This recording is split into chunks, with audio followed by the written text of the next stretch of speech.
A Ball Club, Minnesota woman has pled guilty to murder and arson under a plea deal in Itasca County. The plea agreement calls for Crystal Willson to spend just over 37 years in prison for the murder of a man and then arson on July 18th of this year in Ball Club. A judge will make the final determination on sentencing January 20th. For background on all this, here's our report from last July. 42-year-old Crystal Marie Willson of Ball Club has been charged with second-degree intentional murder and first-degree arson. The maximum penalty for the charge of murder is 40 years in prison. Now, according to the criminal complaint, Willson gave this statement to authorities, quote, "On Sunday, July 17th, she attended Madomade's powwow in Ball Club. She said that she had used methamphetamine and alcohol Sunday morning. Sometime after the powwow on Sunday, she went to BR's camper because she knew it was a place where she could get something to use, whether methamphetamine or alcohol. She didn't know what time she went to BR's, but she knew it was dark out and that she was alone. BR answered the door and Willson went inside, and Willson recalled they may have used methamphetamine. Willson said no one else was at the camper. At some point, Willson said she started to think that BR was going to attack her with a butcher knife. Willson said that she began to stab BR multiple effing times, all over his chest, back, shoulders, and head. She described the implement as a pair of scissors that had blue and orange handles. Willson said that she used her fists and punched and kicked BR.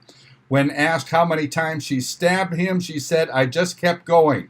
And if he tried to move, I'd do it again or wherever I could reach." Willson said throughout the encounter, both she and BR were yelling for help. At one point, BR fell to the floor and she may have landed directly on top of him with her full weight. Willson showed law enforcement how she used her left forearm against BR's throat and neck while he was prone on the floor and while she was on top of him. Willson also said that she headbutted BR and pissed on him. She said that at some point they both fell asleep and went unconscious on the floor of the camper. She awoke next to BR on the floor, and at one point she probed one of his stab wounds with her finger because the entire experience seemed unreal.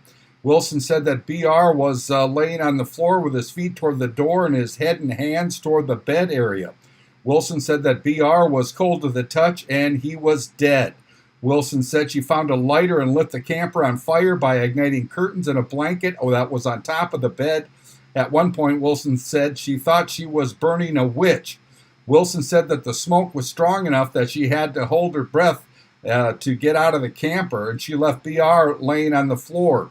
Willson said that as she walked away and looked back at the camper, she thought, "I really did that. What did I just do?"